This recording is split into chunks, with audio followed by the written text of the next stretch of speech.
Si Alan ay isang walang trabahong talunan na gustong-gustong laruin ang pinakamahirap na video game na naranasan.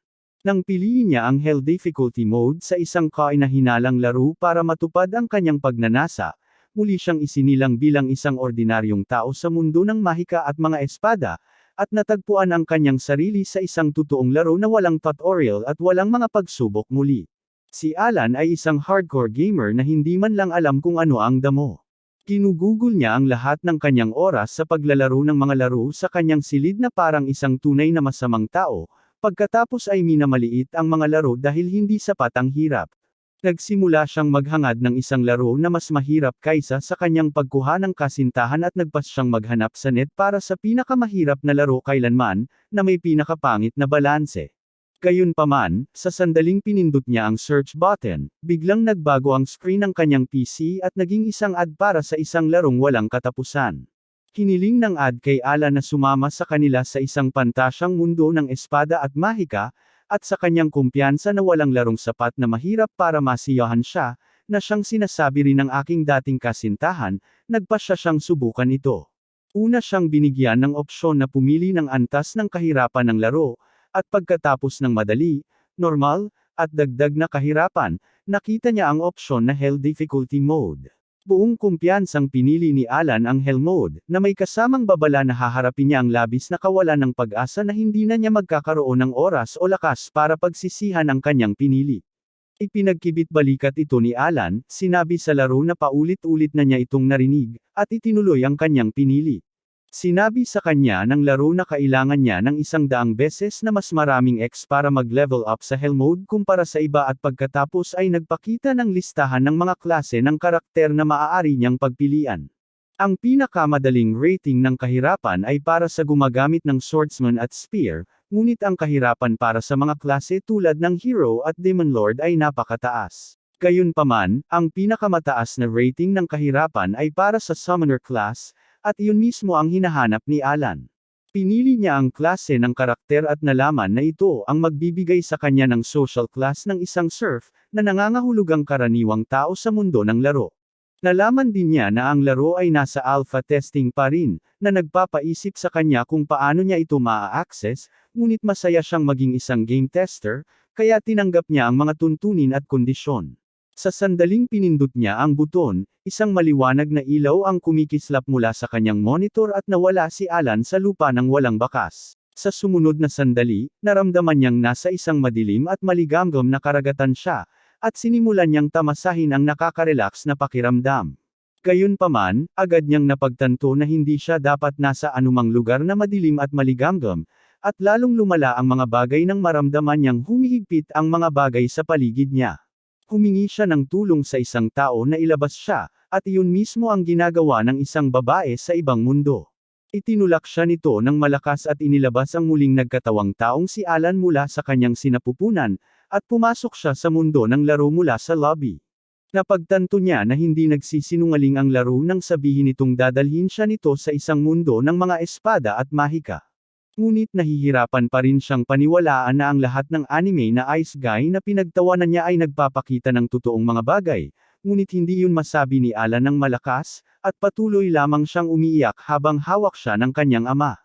Malugod siyang tinanggap ng sistema ng laro, na sinasabing kung malalampasan niya ang lahat ng mga paghihirap sa kanyang landas, matutuklasan niya ang prinsipyo ng mundo. Isang taon ang lumipas mula noon at ganap nang kinikilala ni Alan ang papel ng isang sanggol kahit na isa siyang 35 taong gulang na walang trabahong gamer sa loob. Hindi pa siya makapagsalita, ngunit natatandaan niya ang mga alaala at kakayahang intelektual ng kanyang nakaraang buhay, at talagang nagpapasalamat siya para doon. Nalaman niya na ang kanyang mga magulang ay mga alipin, at nakatira sila sa isang walang pangalang nayon kung saan nagbabayad sila ng buwis sa lokal na Panginoon para sa pagsasaka at iba pa. Ang kanyang ama sa mundong ito ay si Rodden, isang masipag na lalaking may pamilya, at ang kanyang ina ay si Dursham, isang matamis na babae na nasa huling bahagi ng kanyang pagka-teenager. Nakita ni Alan kung gaano karomantikong ang kanyang mga magulang, at alam niya na magkakaroon siya ng ilang kapatid sa lalong madaling panahon. Pagkatapos kumain ng hapunan isang gabi, pinatulog siya ng kanyang ina at bumalik upang tapusin ang kanyang pagkain. At nang mag-isa na siya, nagpasya si Alan na tingnan ang kanyang mga istatistika.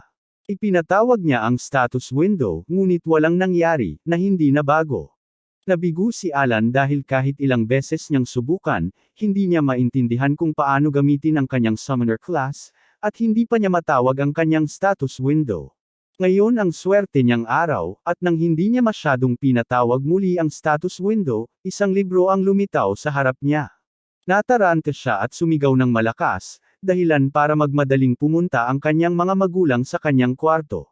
Kaya agad niyang pinawala ang libro bago pa nila ito makita, at saka nagkunwaring natutulog.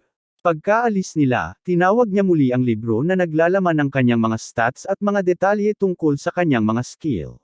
Nalaman niyang isa siyang level 1 summoner na may dalawang skill na tinatawag na summon at create na maaaring mag-level up habang ginagamit niya ang mga ito.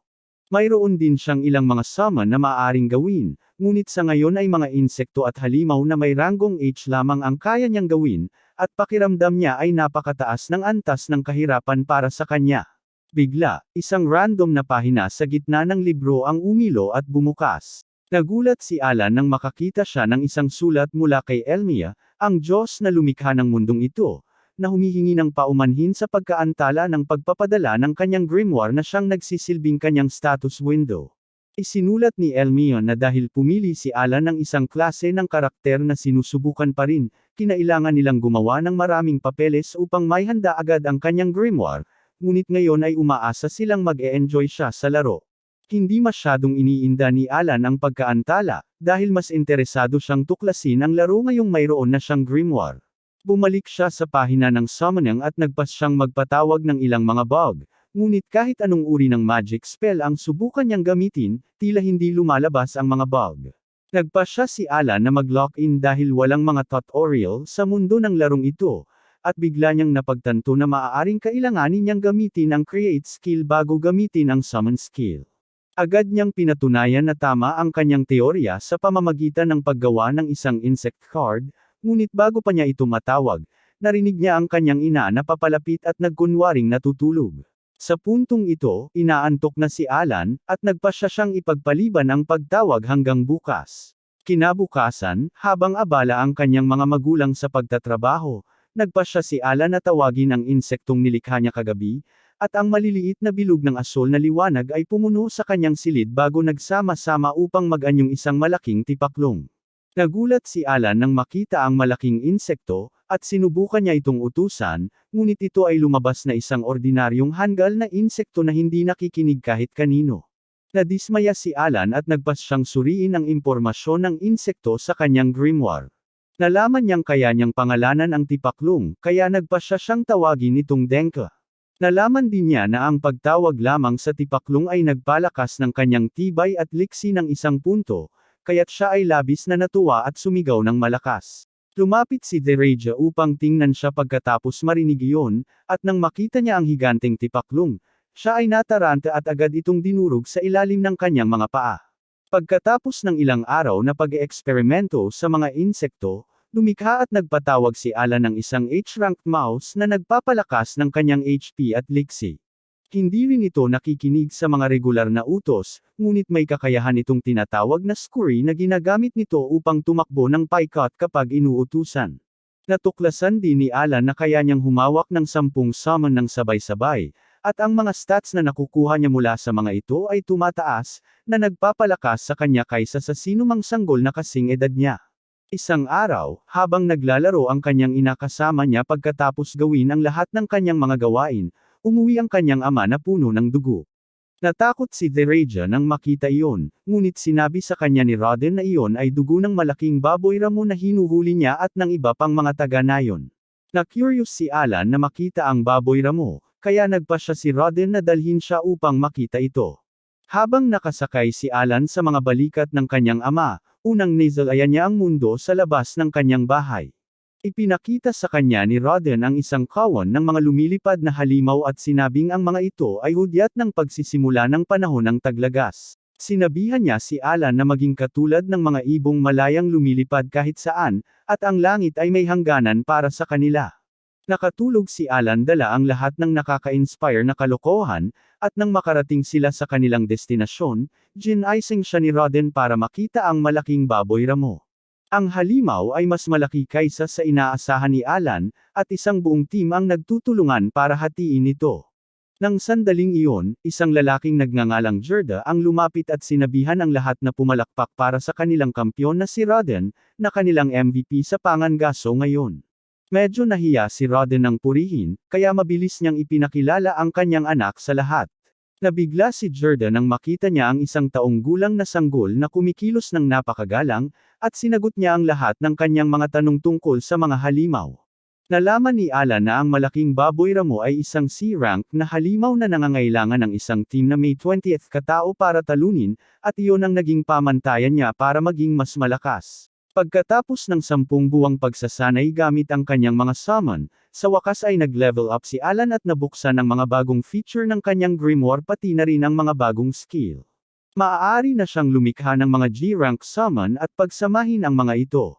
Ang bilang ng mga summon na maaari niyang hawakan ng sabay-sabay ay dumb-oble rin at si Alan ay umakto ng mayabang, dahil ngayon ay mabilis na niyang nad-oble ang kanyang mga stats. Nababasa rin ng grimoire ang kanyang mga iniisip at naisusulat, na isa pang bentahe.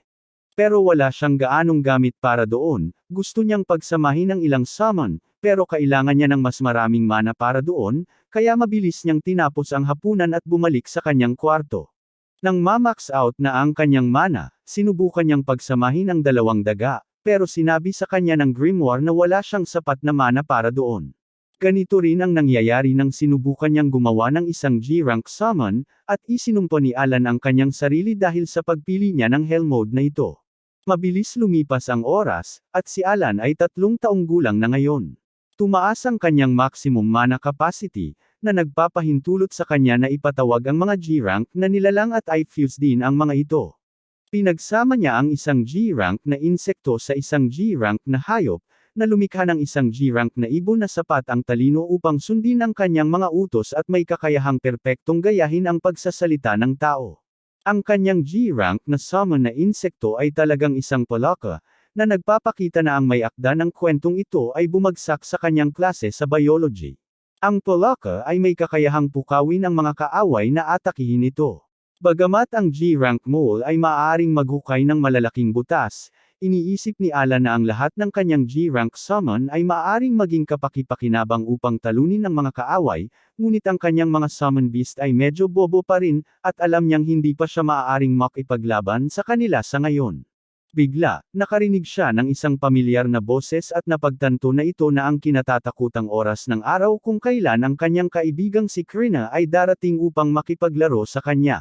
Pinapagawa niya silang dalawa na magkunwaring mga kabalyero at lumaban sa isang tunggalian gamit ang mga espadang kahoy, at kahit na mas pinabilis ang kanyang liksi dahil sa kanyang mga summon stats, hindi nahabol ni Alan ang isang kulay rosas na buhok na humahampas sa kanyang espada na parang isang profesional. Wala na siyang oras para manatili sa kanyang pwesto at nabasag ni Krina ang kanyang espada gamit ang kanyang walang awang mga atake. Sa pagtatapos ng araw, nakahiga si Alan sa lupa, pagod at talunan, at nang umuwi ang kanyang mga magulang, nagpaalam na si Krina. Tumayo rin si Alan at kinuha ang ilan sa mga pinamili ng kanyang buntis na ina, at sabay silang umuwi. Habang kumakain, biglang tinanong ni Alan ang kanyang mga magulang kung maaari niya silang tulungan sa pag-aani ng patatas, dahil hindi gaanong makakapagtrabaho si Dereja sa kanyang kalagayan. Nagulat ang kanyang mga magulang dito, ngunit tiniyak sa kanila ni Alan na malakas siya, kaya malaki ang maitutulong niya sa kanila. Sinabi sa kanya ni Rodden at Dereja na bata pa siya, kaya hindi pa niya dapat sila tinutulungan sa mga gawaing bukid sa ngayon. Sinabi nila sa kanya na kailangan niya itong gawin balang araw. Hanggang sa panahong iyon, dapat niyang i-enjoy ang kanyang pagkabata sa pakikipaglaro kay Krina. Mabilis na napagtanto ni Alan ang dahilan ng pag-aalala ng kanyang mga magulang, dahil habang buhay na silang natigil sa klase ng surf. Akala nila ay magiging magsasaka rin siya tulad nila paglaki, at ayaw nilang gawin ng kanilang 3 taong gulang na anak ang ganoong kahirap na trabaho. Nagpasya siyang igalang ang kanilang mga kagustuhan, ngunit pagkatapos ay sinabi niya na kamakailan lamang ay napansin siya nitong nagbato ng bato sa puno sa kanilang bakuran. Gusto niyang malaman kung bakit niya ginagawa yon, at ipinahayag ni Alan na nagsasanay siya upang protektahan ang kanyang ina mula sa mga mapanganib na halimaw na nagkukubli sa kagubatan. Labis na ipinagmamalaki ni Rodden ang narinig at itinaas si Alan. Nakonsensya sa pagsisinungaling dahil sinusubukan lamang niyang tingnan kung maaari siyang matuto ng iba pang mga kasanayan. Sinabihan niya si Alan na protektahan din si Krina kasama niya, at naisip niya na wala sa panganib si Tomboy. Siya ang panganib. Sinabi ni Rodden na dahil ang parehong mga bata ay masayang naglalaro sa gabi, umaasa siya na magiging mahusay sila sa kanilang seremonya ng pagtatasa. Naging mausisa si Alan tungkol doon, kaya sinabi sa kanya ng kanyang mga magulang na ang seremonya ng pagtatasa ay ginaganap sa edad na 5 upang malaman kung ang mga bata ay may kahangahangang talento, at kung may tamang talento, maaari pa silang makaalis sa buhay surfing. Di nagtagal pagkatapos noon, dumating ang taglamig at ngayon ay maaari nang tumawag si Alan ng isang insekto sa loob ng isang buong araw. Ipinagmamalaki niya ang kanyang paglaki, ngunit pagkatapos ay lumapit si Krina upang makipaglaro sa kanya, at siya ay nag-ambala. Nagulat siya. Ngunit pang-araw-araw na pangyayari iyon ngayon, kaya walang sinuman ang nababahala tungkol doon. Gayunpaman, ang tipaklong na iniwan niya sa bukas ay nagbigay sa kanya ng takot na tumalon, na naging dahilan upang siya ay manganak agad. Hiniling ni Rodden kay Krina na sunduin ang kanyang ina at pagkatapos ay binigyan ng moral na suporta ang kanyang asawa habang si Alan ay nagpapainit ng tubig. Hiniling niya na sana ay nakapaglaro siya ng ilang childbirth simulation games noong nakaraang buhay niya dahil wala siyang ideya kung ano ang gagawin, ngunit sa kabutihang palad, dumating si Krina kasama ang kanyang mga magulang na sina Matilda at Jordan ng mga sandaling iyon. Agad na inasikaso ni Matilda ang sitwasyon at pinalayas ang mga lalaki sa bahay. Pagkatapos ng mahabang gabi ng panganganak, nagising ang mga lalaki sa tunog ng isang umiiyak na sanggol, at tumakbo sila papasok para malaman na may kapatid na lalaki na pala si Alan. Hiniling ni Dereja kay Rodden na ay panggalan ito, at pinangalanan niya ang batang lalaki na Mash. Natuwa ang lahat tungkol doon, ngunit napagtanto ni Dereja na ipinangalan ng kanyang asawa ang bata sa isang halimaw. Kinabahan siya tungkol doon, ngunit nagsimulang tumawa si Dereja, na nagpahupa sa tensyonadong kapaligiran. Kakaiba ang pakiramdam ni Rodden dito at naisip niya na sa kanyang nakaraang buhay, siya ay isang walang trabaho, walang kwentang taunan, at sa buhay na ito, gusto niyang malampasan ang larong ito at maging ang pinakamalakas na manlalaro sa mundong ito. Nasisiyahan din siya sa aspeto ng pamilya at kahit papaano ay umaasa siyang may ahon ang kanyang buong pamilya mula sa pagkaalipin. Pagkalipas ng ilang taon, isinama ni Rodden si Alan sa kalapit na nayon, at naging mausisa ang batang si Alan tungkol sa seremonya ng pagtatasa kung saan sila pupunta. Sinabi sa kanya ni Rodden na ang seremonya ng pagtatasa ay isang espesyal na kaganapan kung saan lahat ay lumalahok. Mula sa pinakamababang ranggo ng mga surf hanggang sa pinakamataas na ranggo ng mga maharlika sa sandaling sila ay maging 5 taong gulang. Kung ang isang tao ay may mahusay na talento, maaari silang umangat sa kanilang antas sa lipunan, ngunit mayroong malaking kompetisyon para doon. Nausisa si Alan tungkol sa huling pahayag kaya sinabi sa kanya ni Rodden na dahil wala silang internet, ang mga tao ay gumagawa ng iba pang mga nakakatuwang aktibidad upang maibsan ang pagkabagot, at dahil hindi pa nila naimbento ang birth control, ang mga nakakatuwang aktibidad na iyon ay humahantong sa maraming mga sanggol. Maraming mga bata ang magiging 5 taong gulang ngayong taon, kabilang si Alan at ang kanyang matalik na kaibigang si Krina, na papunta rin sa nayon kasama ang kanyang ama. Hindi nagtagal ay narating nila ang malaking nayon kung saan nais magising ang mga karaniwang tao na sina Liv at Krina bilang isang swordsman upang siya ay maging isang kabalyero. Samantala, ang tanging pinagtutuunan ng pansin ni Alan ay ang nayon na mas maunlad kaysa sa kanila. Napansin niya na ang mga karaniwang tao sa nayon na ito ay malinis at maayos ang pangangatawan, at kung ikukumpara sa kanila, ang mga surf ay mukhang grupo ng mga palaboy. Nagulat siya na hinahayaan nilang magkasamang pumunta ang mga surf at karaniwang tao sa seremonya ng pagtatasa. Ngunit malinaw niyang nakikita na walang sinuman sa nayon na ito ang may gusto sa mga surf. Di nagtagal ay nakarating sila sa simbahan, kung saan tinatanggap ng mga pari ang mga bata at ang kanilang mga magulang, na sinasabing ang mga Diyos ay nagbibigay ng pantay na pagkakataon sa mga bata kapag sila ay dumating sa mundong ito. Nagsimula silang mag-usap tungkol sa mga maalamat na bayani ng kanilang bansa na ipinanganak bilang mga serf, at ngayon ay sa wakas ay napagtanto ni Alan kung paano magkaugnay ang mga uri ng lipunan at mga uri ng karakter sa larong ito. Dahil dito, pinapasok ng mga pari ang lahat sa loob at huminto sa harap ng altar. Napansin ni Alan ang estatwa ng Diyos ng paglikha, si Elmia, na nagpadala ng sulat sa kanya noong isang araw. Pagkatapos ay tinawag ng mga pari ang pinuno ng nayon kasama ang kanyang anak upang simulan ang seremonya ng pagtatasa. Sinabihan nila ang bata na ilagay ang kanyang kamay sa bowl ang kristal, at ang kanyang mga istatistika ay ipapakita sa itim na bato sa likuran nila.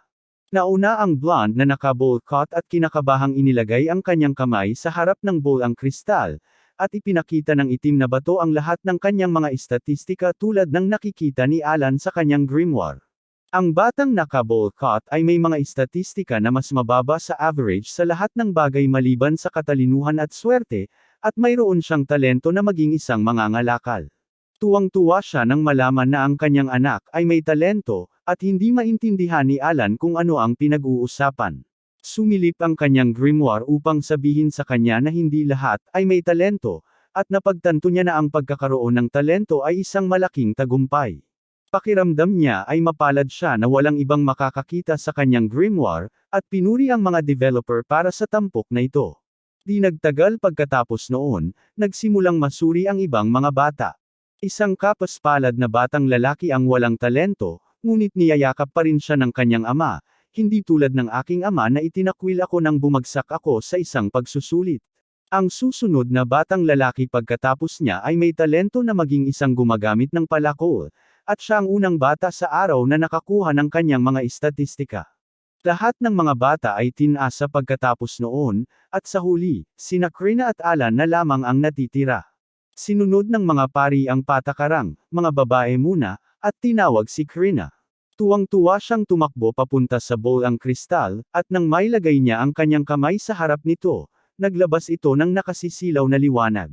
Ang kanyang mga istatistika ay makikita sa monumentong bato, at nagulat ang mga pari dahil si Krina ay may talento bilang isang sword lord, na may S-rank attack power.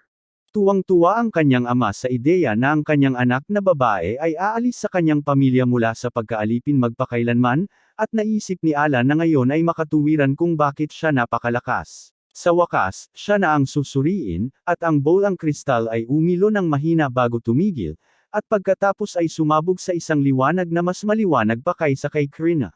Tuwang-tuwa si Alan, iniisip na malalaman ng kanyang mga magulang kung gaano siya kagaling ngayon, ngunit ang kanyang ama ay bumaling sa mga pari dahil hindi ito marunong bumasa.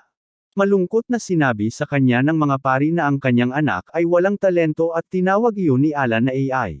Tumakbo siya papunta sa monumentong bato at nalaman na lahat ng kanyang mga istatistika ay i-ranked at ang kanyang talento ay isang CAPTCHA code lamang o isang bagay na katulad nito. Sinimulan ni Alan na murahin ang mga developer dahil sa mga pagkakamali sa pagbaybay sa isang napakahalagang bagay, ngunit naramdaman niya ang banayad na mga kamay ng kanyang ama sa kanyang mga balikat, sinasabihan siyang dapat na silang umuwi.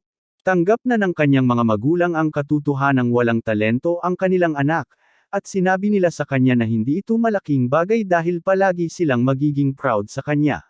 Masaya si Alan na isinilang sa isang mapagmahal na pamilya, kahit na sila ay masyadong salat sa pera.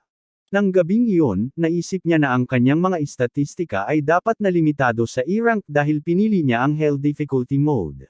Habang ang iba ay nawawala ng pag-asa dito, si Alan ay lalo lamang na natuwa, dahil palagi niyang gustong maglaro ng isang laro na magpapaiyak sa kanya dahil sa mga antas ng kahirapan nito. Gayunpaman, hindi pa rin siya maalis sa isip niya ang text glitch sa kanyang talent column at nagpas siyang sumulat ng mga negatibong review para sa mga developer. Kinabukasan, pumunta si Alan sa bahay ni Krina kasama ang kanyang mga magulang at napansin ang kanyang ama na mukhang naiirita ng walang dahilan. Kahit sa party na isinagawa ng mga magulang ni Krina, patuloy siyang nagtatampo at nakasimangot at tila naiirita rin si Gerda sa kanya.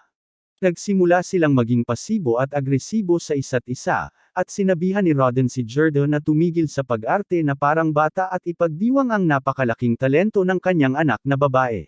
Sinaway siya ni Gerda, tinanong kung paano niya nasabi iyon matapos ideklarang puputulan niya ang ugnayan sa pagitan ng kanilang mga pamilya. Nagulat ang lahat dito, at sinimulang ipaliwanag ni Rodden na si Krina ay may pambihirang talento na maaaring gumawa sa kanya bilang isang marangal balang araw. Sinabihan niya si Gerda na dapat na siyang tumigil sa pakikisalamuha sa mga mahihirap na alipin at sa halip ay makipag-ugnayan sa mga mayayaman, at napagtanto ni Alan na sinusubukan ng kanyang ama na gawin ang pabor sa kanyang kaibigan na hindi niya kailanman hiniling. Nagsimulang mag-away ang dalawang lalaki tungkol sa makasariling desisyon ni Rodden, at nag-alala si Alan na magiging masyadong seryoso ang away. Hiniling niya kay Krina na hilingin sa kanila na tumigil, at hinugot naman ni Krina ang kanyang espadang kahoy. Mabuti na lang at hindi niya kailangang gamitin ito dahil ang kanilang mga ina ang namamahala sa sitwasyon at pinipigilan ang dalawang lalaki sa pag-aaway. Tinanong ni Alan si Matilda kung palaging ganito ang pag-aaway ni Rodden at Gerda, at sinabi niya na dati silang parang mga dating Goku at Vegeta, ngunit kumalma na sila pagkatapos maging mga ama. Sinabi sa kanya ni Matilda at Nezo na silang apat ay magkakaibigan noong bata pa sila mula sa iisang nayon, at nang marinig nila na may isang bagong nayon na nabubuo, nagboluntaryo silang manirahan dito. Magkasama silang pumunta rito at nagpasyang simulan ang kanilang mga bagong buhay malapit sa isa't isa, at sabay pa silang nagtayo ng kanilang mga bahay. Ang pag-uusap tungkol sa nakaraan ay nakatulong kina Rodden at Gerda na makalimutan ang kanilang away, at nagpasya silang uminom na lang ng alak. Kinabukasan, habang nakikipagtulungan si Gerda sa mga taga-nayon, may dumating upang sabihin sa kanya na ang mga kabalyero ay pumunta upang makita si Krina. Agad siyang nagmadaling umuwi at nalaman niyang maraming tao ang nagtipon sa karaniwang nayon, kabilang ang batang gumagamit ng palakol. Nagalit siya kay Alan ng walang dahilan at sinabing hindi dapat nandito ang mga taunang walang talento. Ipinagtanggol ni Krina si Alan, na idineklara na narito siya dahil talagang malakas siya. Ayaw maniwala ng bata sa kanya at nagsimulang magturo ng mga daliri. Muntik ng kagati ni Krina ang kanyang daliri, ngunit hinayla siya ng kanyang ama pabalik bago pa siya makagawa ng kaguluhan. Sa sandaling iyon, sinabihan ng pinuno ng nayon ang lahat na maging maayos dahil narito na ang mga kabalyero. Lahat ay nagbigay daan para sa mga kabalyero, sa pangunguna ni Tatay Zinef, na isang dalubhasa sa espada. Tuwang-tuwa si Krina na makilala ang mga totoong kabalyero, at bago siya kausapin, ipinatawag ni Zinef ang pinuno ng nayon. Pagkatapos ng ilang maikling pag-uusap, tinawag ni Tatay Bolcott si Krina at si Gerda, na tumakbo upang makita ang mga kabalyero. Naalala ni Alan kung paano sila nagsimulang maglaro bilang mga kabalyero 3 taon na ang nakalilipas, at ngayon ay maaaring kunin si Krina upang maging isang tunay na kabalyero.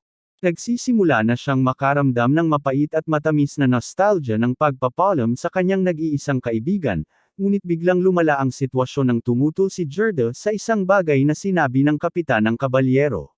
Sinabi niya na si Krina ay 5 taong gulang lamang at hindi pa nakahawak ng totoong espada noon kaya wala itong pagkakataong makapasa sa pagsusulit na iminumungkahi niya. Gayunpaman, sinabi ni Tatay Zinef na dahil ang babae ay isang sword lord, natural lang na manalo ito sa laban. Inakusahan pa niya si Gerda ng pagsisinungaling tungkol sa kanyang anak na babae bilang isang sword lord para linlangan ang mga maharlika, at habang sinusubukan ni Gerda na ipaliwanag na hindi iyon ang kaso, inutusan ng kapitan ng kabalyero ang kanyang kinatawan na simulan ang paghahanda. Nagmakaawa si Gerda na tumigil na siya, ngunit sinabi ni Zinef na ang pagsisinungaling tungkol sa mga pagsusulit sa pagtatasa ay isang krimen na may parusang kamatayan, at kailangan nilang patunayan na si Krina ay talagang may talento na maging isang sword lord. Kaya naman mag-oorganisa sila ng isang tunggalian sa Eskrima, na ikagugulat ng lahat ng makakarinig ng balitang iyon. Nagmakaawa si Gerda, sinasabing hindi pa handa ang kanyang anak na babae para sa isang tunay na tunggalian, ngunit ipinahayag ni Zinef na kung hindi niya mapapatunayan ang kanyang talento sa pamamagitan ng tunggalian, ang kanyang buong pamilya ay sasama sa isang paglalakbay kasama ang pamilya patungo sa kabilang buhay. Naisip ni Alan na talagang hindi patas ito at nababaliw na ang mga kabalyero, ngunit nang sandaling iyon, nakita ni Krina ang isang kabalyero na may dalang espada para sa kanya, at siya ay nabighani. Nang malaman niyang magagamit niya ang espada, agad niyang sinabi sa kanyang ama na sasali siya sa tunggalian. Hindi makapaniwala si Gerda sa kanyang mga sinabi, ngunit wala itong ibang magawa kundi hayaan siyang lumaban. Di nagtagal, nagtipon-tipon ang lahat upang panuurin ang tunggalian sa pagitan ni Krina, ang batang Panginoon ng Espada, at ng bise-kapitan ng kabalyero, na ang talento ay ang paggamit ng sibat. Sabik na sumugod si Krina sa bise-kapitan, gamit ang isang espada na kasing taas niya. Masaya siyang makipagpalitan ng suntok sa bise-kapitan, na patuloy na sumasalo sa kanyang mga atake ng may poker face. Nagulat ang lahat nang makita si Krina na nagwawagiwi ng espada ng ganoon. Ngunit naisip ni Alan na natural lang iyon sa kanya matapos siyang magsanay kasama niya araw-araw sa nakalipas na 3 taon. Gayunpaman, nag-aalala siya na baka wala itong sapat na kasanayan at karanasan para labanan ang isang tunay na kabalyero. Habang sinasabi niya ito, gumawa ang bise-kapitan na silil ng kanyang unang open sa ibong galaw at itinulak si Krina pabalik. Agad siyang sumugod para sa isang kontra, na nagpabantay kay Lil, at likas na sinipa siya nito sa pader sa halip na humarap sa kanyang espada. Naging hyper si Gerda nang makitang sinipa ang kanyang kasintahan, ngunit napigilan siya ng mga kabalyero bago pa niya malabanan ang uhog ni Lil. Napindin si Alan at ang kanyang ama ng mga kabalyero, at naisip niya na kahit na isang Diyos ng espada si Krina, ang pakikipaglaban sa mga matatanda ay labis para sa kanya. Natambos si Krina sa lupa pagkatapos ng sipa, ngunit bigla siyang bumangon at isang asol na aura ang pumulibot sa kanya. Natarante si Lil, na pagtanto na kaka-activate lang ni Krina ng isang karagdagang kasanayan, at agad niya itong sinugod ng walang anumang iniisip sa likod ng kanyang malamig na mga mata. Sinimulan niyang itulak pabalik ang bise-kapitan ng kabalyero gamit ang kanyang walang awang pag-atake at humanga si Alan sa kanyang mga kakayahan ngayon. Walang maisagot si Lil sa mga pag-atake ni Krina, at pagkatapos, binasag niya ang espada nito sa dalawa gamit ang isang malakas na suntok. Agad na idineklara ni Xenof na tapos na ang tunggalian, at nadismaya si Krina na napakaikli ng laban. Nagpasalamat siya kay Lil sa pakikipaglaban sa kanya at sinabing malakas ito para sa isang matandang lalaki, na siyang pinakamasakit para sa kanya dahil 24 na taong gulang pa lamang siya. Inamin niya ang pagkatalo at nagsimulang maghiyawan ang buong nayon sa babaeng tumalo sa bise-kapitan ng mga kabalyero. Nakahinga ng maluwag si Gerda na ligtas si Krina, at labis din siyang ipinagmamalaki nito. Pareho sina Rodden at Alan, at pagkatapos ay lumapit si Xenof upang purihin ang talento ni Krina. Ayaw siyang kausapin ni Gerda, ngunit humingi ng tawad ang kapitan ng kabalyero para sa kanyang bastos na pag-uugali kanina at hiniling na pag-usapan ang kinabukasan ni Krina. Galit at naghihinala pa rin si Gerda sa kanya, ngunit sinabihan siya ni Xenof na isama ang kanyang mga kaibigan para sa suportang moral. Tinanggap ni Gerda ang alok at nagtipon ang lahat sa hapagkainan sa bahay ng pinuno ng nayon. Naroon din ang batang gumagamit ng palakol at ang kanyang ama, at naisip ni Alan na ayaw niyang mawala sa alikabok ng Panginoon ng Espada. Nagsimulang magsalita si Xenof at sinabing natutuwa siya na may ipinanganak na Panginoon ng Espada sa nayon na ito. Ngunit galit pa rin si Gerda sa kanya. Gayunpaman, nakalimutan niya ang lahat ng kanyang galit nang sabihin ni Xenof sa pinuno na ang kanilang nayon ay tatawaging Krina Village bilang parangal sa batang Sword Lord. Ipinagpatuloy ng kapitan ng kabalyero ang kanyang monologo, na sinasabing 3 taon na ang nakalilipas, ang anak ng isang baron ay natuklasang isang Sword Lord. Siya ay kinuha upang maglingkod sa hari ngunit tila mahina, kaya't muli nila siyang sinuri at natuklasan na ang kanyang talento ay katulad ng sa isang normal na swordsman. Natuklasan din nila na maraming maharlika ang nagsinungaling tungkol sa kanilang mga talento, na humantong sa patakaran ng lubusang pagsubok sa mga talentong may mataas na pusta. Muli siyang humingi ng tawad kay Gerda dahil sa pagsubok sa kanyang anak na babae, at ngayon ay naunawaan na ni Gerda ang mga dahilan sa likod nito. Kaya nagpasya siyang hayaan na lang ito. Hiniling ni Xenof sa kanya na ipagpatuloy ang pagpapalaki kay Krina tulad ng ginagawa niya hanggang ngayon, at kapag siya ay 12 taong gulang na, maaari na siyang sumali sa akademya at maging isang kabalyero na direktang naglilingkod sa ilalim ng hari. Tinanong ni Dog Ora, ang gumagamit ng palakol, si Xenof kung maaari rin siyang maging isang kabalyero kung sasali siya sa akademya, at agad na ipinaliwanag ng kanyang ama kung paano gumagamit ng palakol ang kanyang anak at gusto rin niyang maging isang kabalyero. Pinagtibay ni Zenith at sinabing sa lalong madaling panahon, isang tagapagturo ang ipapadala sa nayong ito, at sinabihan ang bata na magsumikap upang makasali sa akademya. Pinagmasdan lamang ni Alan ang lahat habang nagnanakaw ng mga prutas mula sa mesa, nang sabihin ni Krina na magkasama silang pupunta sa akademya. Agad na sinabi ni Dog Ora na ang mga batang hanggal at walang talento ay hindi papasok sa akademya, kaya muling nakipag-away si Krina sa kanya. Naging mausisa si Zenith tungkol sa bata ngayon, kaya ipinakilala siya ni Gerda at si Rodden sa kanya. Agad na tumayo ang matandang kabalyero upang magbigay pugay kay Rodden, ang mamamatay baboy, ngunit nagulat si Rodden na alam ng isang kapitan ng kabalyero ang kanyang pangalan. Ipinaliwanag ni Zenith na gustong-gusto ng baron ng rehiyong ito ang karne ng baboy ramo na ibinibigay nila sa kanya tuwing taglamig, at nakarinig din siya ng mga kwento tungkol kay Rodden, na siyang MVP ng kanilang mga pangangaso. Pinupuri niya ito para sa baron, at napagtanto ni Alan na talagang astig ang kanyang ama. Naglakad sila pauwi pagkatapos noon, at sinabi ni Rodden kay Alan na kahit ang mga ordinaryong alipin na tulad niya ay makikilala kung sila ay masipag. Sinabihan niya si Alan na maging proud at magtrabaho ng mabuti dahil mayroon siyang sariling genes. Masayang kinuha ni Alan ang mga prutas na ipinuslit niya para ipakita sa kanyang ama, at lumabas na mayroon talaga siyang sariling genes dahil ninakaw din ni Rodden ang ilan sa mga ito. Di nagtagal pagkatapos noon, nagsimulang sumigaw si Alan na parang nasaksak ang kanyang longganisa sa kanyang zipper, na imposible dahil hindi pa naimbento ang mga zipper sa kanyang mundo. Sa halip, ang dahilan ng kanyang nasasabik na pagsigaw ay dahil sa wakas ay nag-level up na siya pagkatapos ng maraming taon ng pagsusumikap. Nag-level up na ang lahat ng kanyang umiiral na kasanayan, at bukod pa riyan, nakatanggap siya ng isang bagong kasanayan na tinatawag na enhance. Iniisip ni Rodden kung magagamit niya ang bagong skill para mas mapalakas ang kanyang mga summon, at dahil doon, napansin niya na kaya na niyang lumikha at magpatawag ng mga F-rank na nilalang, inaasahan na niya iyon, at iniisip kung anong mga bagong uri ng nilalang ang kaya niyang likhain sa pamamagitan ng pagsasama-sama ng mga dati ng nilalang. Pumasok siya sa lupain ng dalulo at nagsimulang maghangad na magpatawag ng dragon sa kanyang kaawa-awang antas, at pagkatapos ay sinimulang suriin ang iba pang mga pagpapabuti.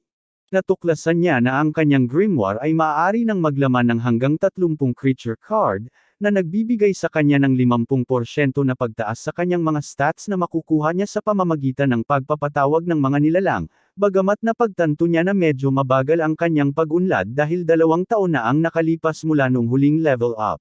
Hindi niya masyadong iniisip ang crater na naiwan niya sa puno sa pamamagitan ng paghagis ng mga bato dito araw-araw. Sa kabilang banda, buntis na naman ang kanyang ina, at tumutulong na ngayon si Alan sa mga gawaing bahay. Nagsimulang magtaka ang kanyang mga magulang kung isa na naman itong lalaki o babae sa pagkakataong ito, at umaasa ang kanilang siya na babae ito dahil masasakta niya ito. Natuklasan ni Alan na puno na naman ang kanyang mana, at binuksan niya ang kanyang grimoire upang maghanap ng isa pang liham mula sa Diyos ng paglikha na si Elmia. Binanggit niya ng malakas ang pangalan ng Diyos, at dahil doon ay sinaway siya ng kanyang ama, na nagsabi sa kanya na huwag gamitin ang pangalan ng Diyos ng walang kabuluhan. Ayaw marinig ni Alan ang kanyang buong lektura, kaya't ginulo niya ang atensyon ng lahat sa pagsasabing na wala na ang lumang peklat sa braso ni Rodden. Sinabi sa kanya ni Rodden na ito ay dahil nakapasa siya sa pagsubok ng mga Diyos noong pangangaso ng baboy ramo kanina. Naging mausisa si Alan tungkol doon, at sinabi sa kanya ni Rodden na ang pagsubok ng mga Diyos ay isang espesyal na pangyayari na minsan ay nangyayari kapag sila ay nangangaso.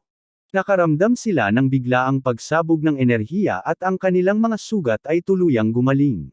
Napagtanto ni Alan na ang inilarawan ng kanyang ama ay ang proseso ng pag-level up, at tinatawag ito ng mga NPC sa mundong ito na pagsubok ng mga Diyos. Iniisip niya na ang kanyang ama ay nasa medyo mataas na antas, dahil isa itong veterano na mangangaso ng baboy ramo, at kumpara sa kanya, natigil pa rin siya sa level 1. Kahit na 2 beses nang tumaas ang kanyang summon skill, alam ni Alan na kailangan niyang manghuli ng mga halimaw para makaakyat sa level. Ngunit ang problema ay maliban kung para sa pangangaso, hindi maaaring umalis ang mga serf sa kanilang mga nayon ng walang pahintulot. Kaya nagpasya siyang ilunsad ng mahina ang kanyang ideya, at sinabing masarap sanang mangaso. Gayunpaman, agad siyang pinatigil ni Rodden, sinabing ang pangangaso ay isang mapanganib na aktibidad, at ang mga bata ay hindi dapat lumayo sa kagubatan. Nadismaya si Alan doon. Ngunit ng gabing iyon, nagpa siya siyang suriin kung ano ang nasa sulat na ipinadala sa kanya ng mga dev. Tulad ng inaasahan niya, naayos ng mga dev ang text glitch kung saan hindi ipinakita ang kanyang summoner class sa itim na monumento sa seremonya ng pagtatasa.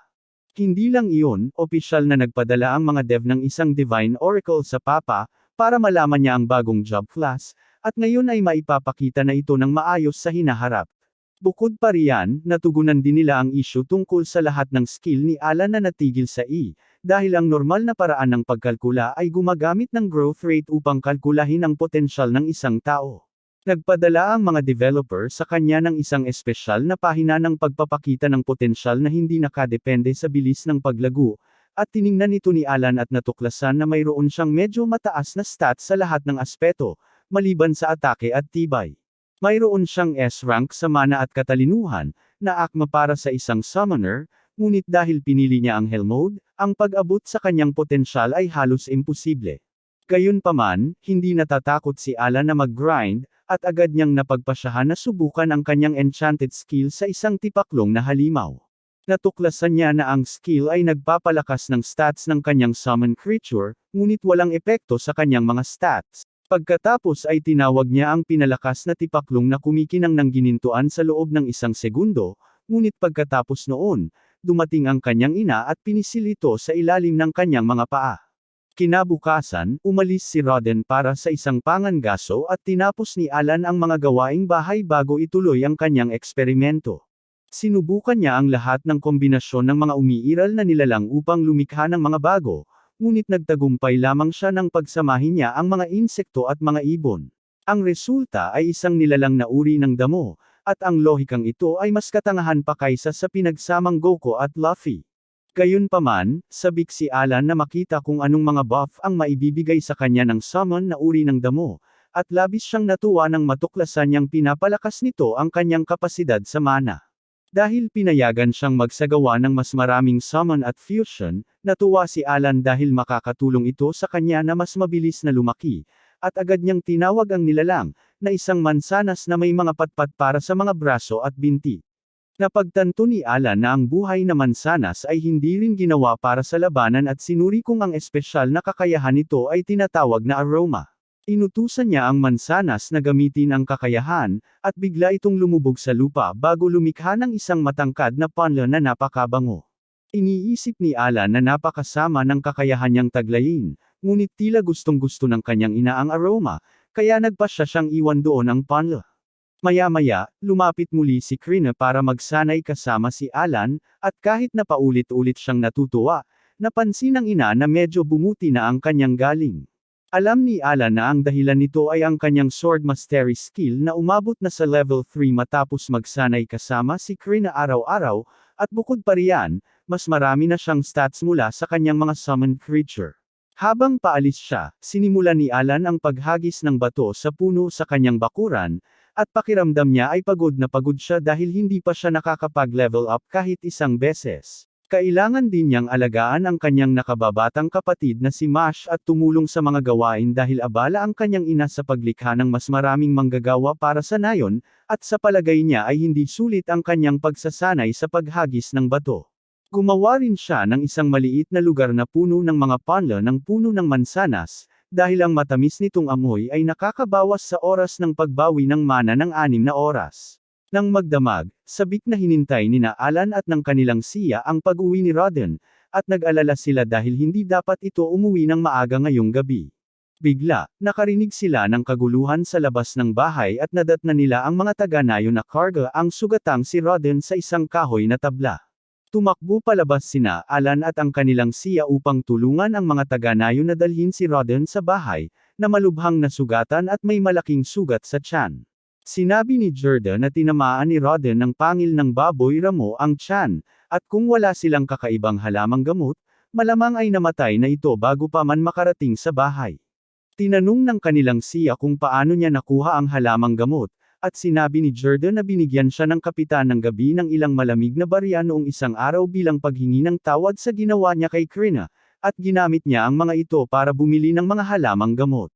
Biglang sumali sa usapan ang ibang mga taga-nayon, sinasabing kasalanan ng mga karaniwang tao kung bakit nasugatan si Rodden, at handa na silang ayusin ang bagay na ito sa kanilang sariling paraan.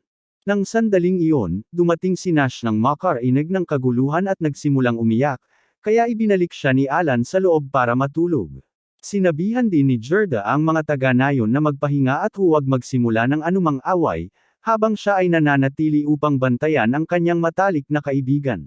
Lumapit si Alan sa kanya at maamong tinanong kung talagang may kasalanan ang isang karaniwang tao sa pinsala ng kanyang ama at pinagtibay ito ni Gerda.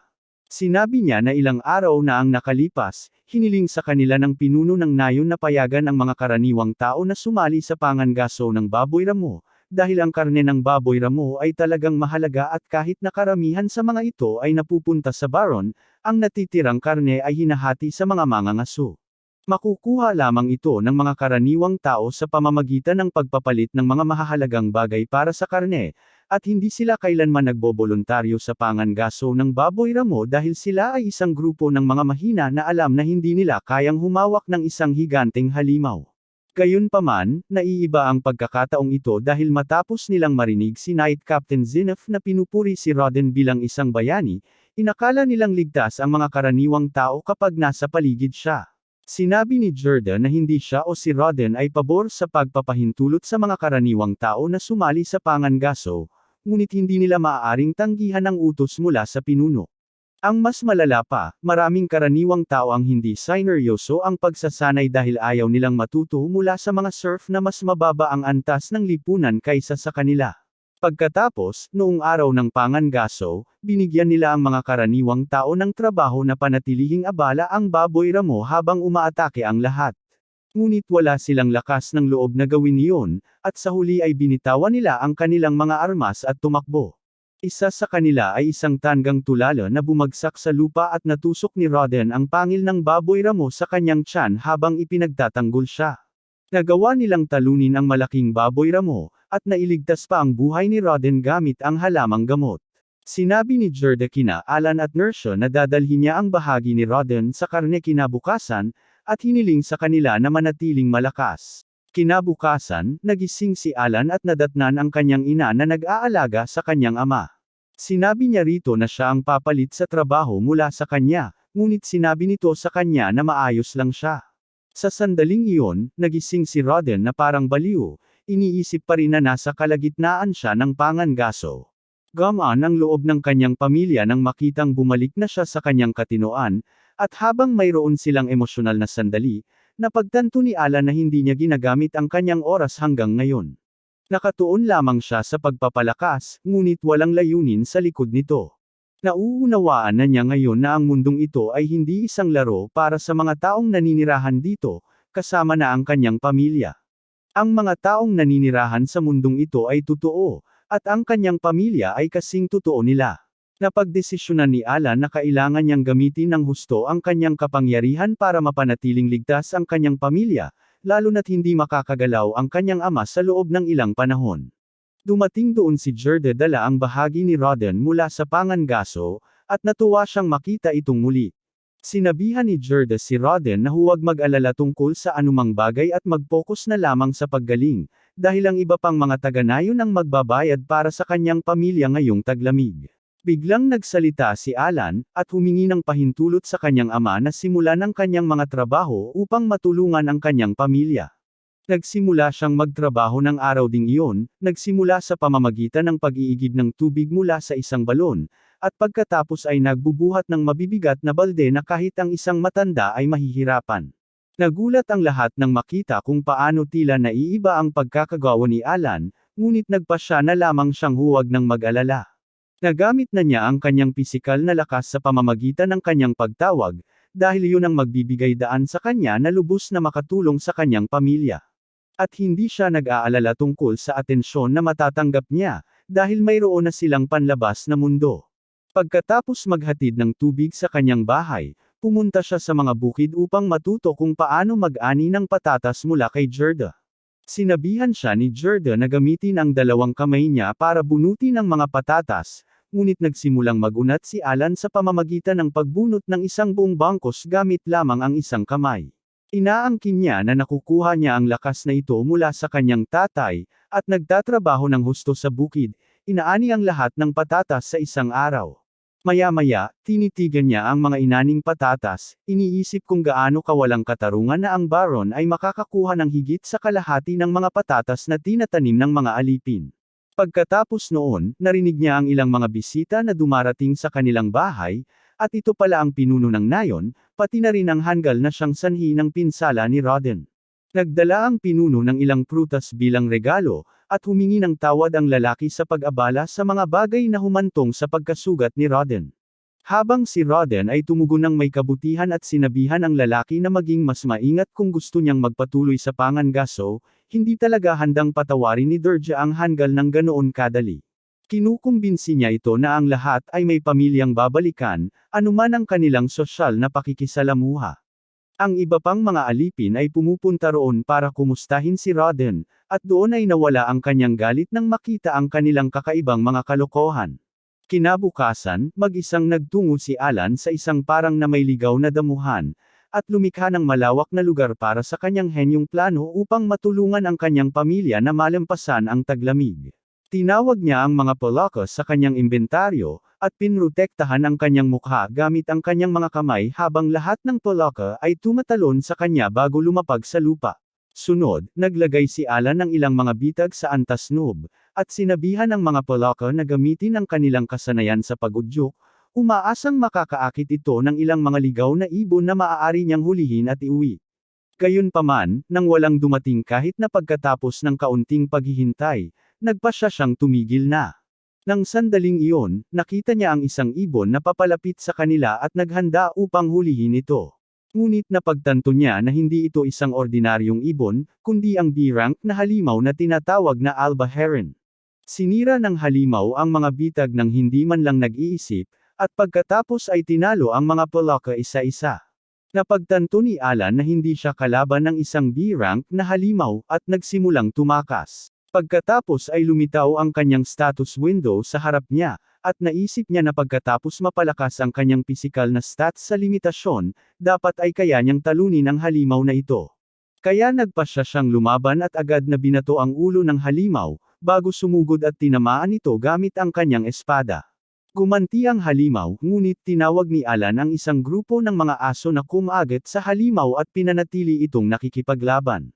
Gayunpaman, hindi rin ito nagtagal dahil mabilis silang natalo ng halimaw na ibon at bumalik si Alan upang lumaban gamit ang kanyang espada. Tinamaan siyang muli ng halimaw, at mas marami siyang natamong pinsala sa pagkakataong ito dahil nawalan siya ng maraming buff matapos matalo ang kanyang mga summon.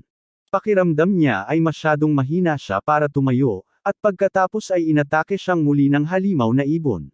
Kahit papaano ay hinaranggan ni Alan ang atake nito gamit ang kanyang espada, ngunit pakiramdam niya ay maaaring tapos na ang laro para sa kanya. Iniisip ni Alan kung paano siya makakaligtas sa atake ng halimaw gayong bigla siyang nagkaroon ng ideya na hindi pa niya nasusubukan noon.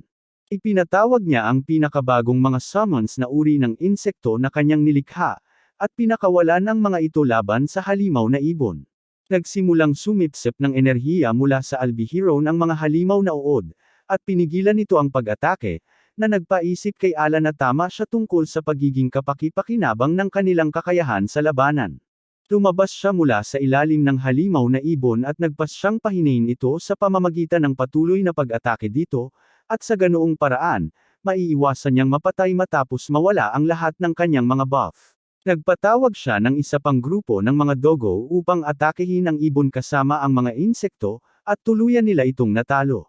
Ginamit ni Alan ang pagkakataong ito upang magpatama ng isang nakamamatay na suntok sa ulo nito, at sa isang iglap, ang mundo ay naging itim at puti para sa kanya. Sa sumunod na sandali, namatay ang halimaw at lumitaw ang grimoire ni Alan sa harap niya. Sinasabi sa kanya na natalo na niya ang Albihiron at nakakuha ng 100 experience points. Isang malakas na sigaw ang pinakawala ni Alan upang ideklara ang kanyang tagumpay, at pakiramdam niya ay nasa tuktok na siya ng mundo matapos talunin ang kanyang unang halimaw. Di nagtagal, nakauwi na siya, dala ang kanyang mahalagang pangangaso, At ang kanyang pamilya at mga kaibigan ay natulala nang makita siyang may kasamang halimaw na may ranggong D. Tinanong siya ni Durja kung paano niya ito natalo at ginawa ni Alan ang pinakamababa sa buwang ito sa pamamagitan ng pagsasabing nakita niya ang halimaw na lumapag sa lupa malapit sa kanya, at pagkatapos ay nagulat siya at tinapos ito. Talagang humanga si Krina sa kamanghamanghang gawa ni Alan, ngunit si Mash ay takot na takot sa patay na halimaw. Napansin ni Rodden ang isang hiwa sa mukha ni MC at tinanong kung nasaktan ba ito sa ibang lugar, at sumagot siya na maayos siya at maging ang sugat sa kanyang mukha ay nagsisimula ng gumaling. Sinuri ni Durja ang bangkay ng halimaw at napansin ang mga marka ng kagat na iniwan ng mga aso. Tinanong niya si Alan kung nakagat din ba niya ang halimaw, at upang matiyak na mananatiling pare-pareho ang kanyang kwento, sinabi niya na lumaban siya sa purong instinct kaya hindi niya maalala kung paano ito nangyari. Hindi alam ni Durja kung dapat ba siyang tumawa sa imahe sa kanyang ulo o matakot sa pagiging mabangis ni Alan, kaya nagpasya siyang ay proseso na lang ang halimaw. Habang lumilingon siya para pag-usapan ang mga detalye kay Rodden, napansin ni Alan ang isang malaking bukol sa ulo ni Durja at medyo sigurado siyang nakuha niya ito sa kanyang asawa o habang nagpa-practice ng pakikipaglaban gamit ang espada kay Krina. Habang tumatawa siya sa sarili, humingi ng tulong si Durja sa kanya, at isinabit nila ang Albaharan ng patiwarik upang maubos ang dugo nito. Sinabi ni Durja kay Alan na ang isang Albaharan ay may bigat na humigit kumulang 60 kings at 40 kilo nito ay dugo at buto lamang kaya hindi sila gaanong nakakakuha ng karne mula rito, ngunit ang mga balahibo nito ay mabibili sa disenteng halaga. Nagpapasalamat si Alan na itinuturo sa kanya ni Durja ang lahat ng ito, ngunit nawala ang kanyang pananabik nang mapagtanto niya na kailangan nilang magbayad ng 60% nito sa Panginoon. Naramdaman ni Alan na hindi patas iyon at sinabi sa kanya ni Durja na binabaliwala ng mabubuting maharlika ang maliliit na halimaw na may ranggong E tulad ng mga kuneho na may sungay, ngunit hindi nila hahayaang itago ng mga serf ang isang halimaw na may ranggong D sa kanilang sarili. Bigla, pinutol ni Durja ang halimaw upang kunin ang mahiwagang bato nito, at sinabing kabilang din ito sa sistema ng buwis, ngunit wala itong silbi sa mga taga-nayo na tulad nila. Nakakuha ng ideya si Gerda, at sinabi niya na kung hindi nasaktan si Rodden dahil sa kasalanan ng mga karaniwang tao, hindi sana natagpuan ni Alan ang Albaharan, at magagamit nila iyon para makonsensya ang pinuno ng nayon at makakuha ng mas malaking salot mula rito. Napagtanto ni Alan na ang matalik na kaibigan ng kanyang ama ay hindi lamang isang masiglang tao, at mayroon siyang sariling mga ideya tungkol sa bagay na ito. Di nagtagal pagkatapos noon, pumunta sina Gerda at Alan sa pinuno, na labis na natuwa nang makita ang bangkay ng Albaharan at sinabi ni Gerda sa kanya na handa silang ibigay ang mga balahibo bilang buwis at itago ang natitirang bahagi ng bangkay ng halimaw para sa kanilang sarili. Hindi nagustuhan ng pinuno ang ideyang iyon at sinabing humingi pa ng mas maraming karne ang Panginoon ngayong taon, kaya nakatali rin ang kanyang mga kamay. Sinabi ni Gerda na ibibigay din nila sa kanya ang mahiwagang bato, at hindi pa rin nasiyahan ang pinuno. Iyon ang pahiwatig ni Gerda para makonsensya siya, at sinimulan niyang sabihin na kung hindi nasaktan ang bayani ng kanilang nayon na si Rodden, hindi sana sila nasa ganoong kahirap na sitwasyon. Sinabi niya na magugutom ang pamilya ni Rodden sa taglamig habang nasa kama siya, at nagsimulang umakto si Alan na parang hihimatayin siya dahil sa gutom. Mabuti na lang at madaling manipulahin ng pinuno ng nayon at pumayag siya sa kasunduan. Nagpasalamat si Alan sa kanya at pagkatapos ay nagtanong kung maaari rin nilang panatilihin ang karne ng mga Albaharan na kanilang hinuhuli sa hinaharap.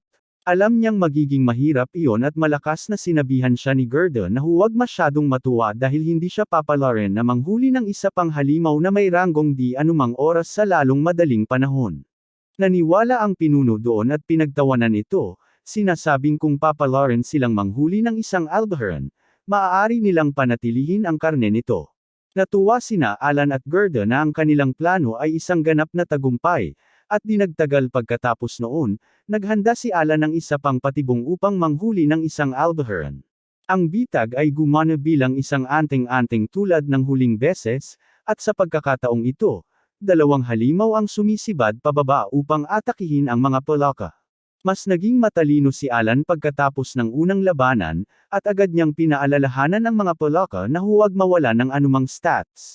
Pagkatapos ay ipinadala niya ang mga kulisap upang sipsipin ang enerhiya ng halimaw at pagkatapos ay hinampas ang mga ito sa ulo ng isang bato upang guluhin ang kanilang balanse.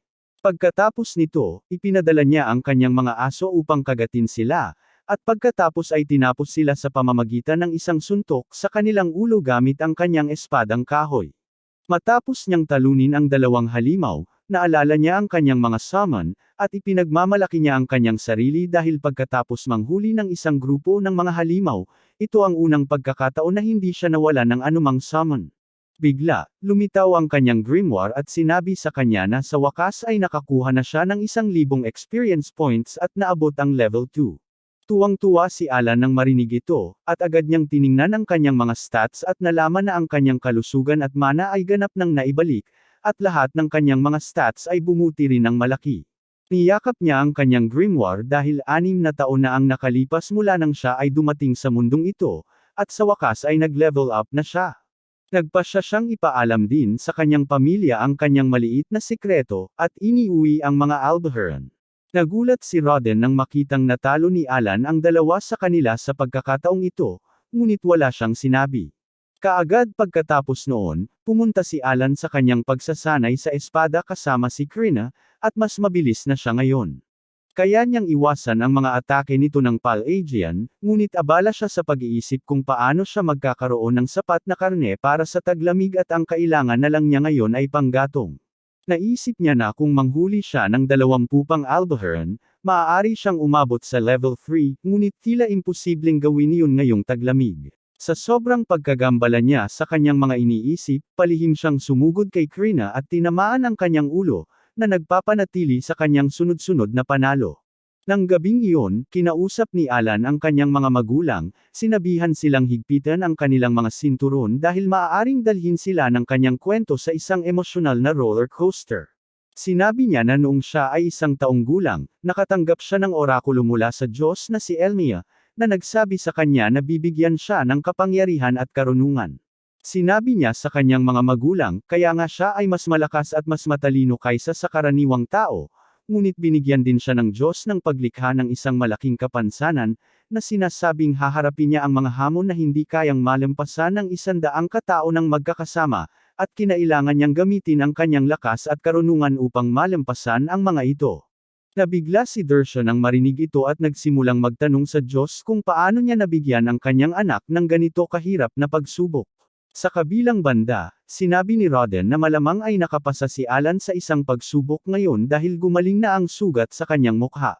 Noon lamang ito na pagtanto ni Alan at sinabi sa kanya ni Rodden na alam niya kung ano ang pakiramdam ng pagtagumpayan ang mga pagsubok ng Diyos. Bigla, tinanong ni Dersha kung bakit walang talento si Alan sa seremonya ng pagtatasa noon, at ipinaliwanag niya na nakatanggap siya ng isa pang orakulo mula kay Elmia tungkol doon. Pinagalitan siya ni Rodden at sinabihan siyang gamitin ang pangalan ng Diyos ng may wastong paggalang at humingi ng tawad si Alan bago nagpatuloy. Sinabi niya na ang kanyang klase ng trabaho ay masyadong bago para ipakita sa seremonya ng pagtatasa, at mababa ang kanyang mga istatistika dahil ang normal na pamamaraan ay nakasalalay sa kanyang bilis ng paglaki, na bumabagal dahil sa kanyang kapansanan.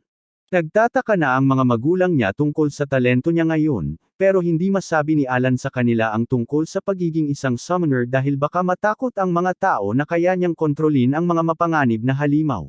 Sinabi niya na hindi niya alam kung ano ang talento niya, at itinago rin niya ang katotohanan na muling nagkatawang tao siya mula sa ibang mundo.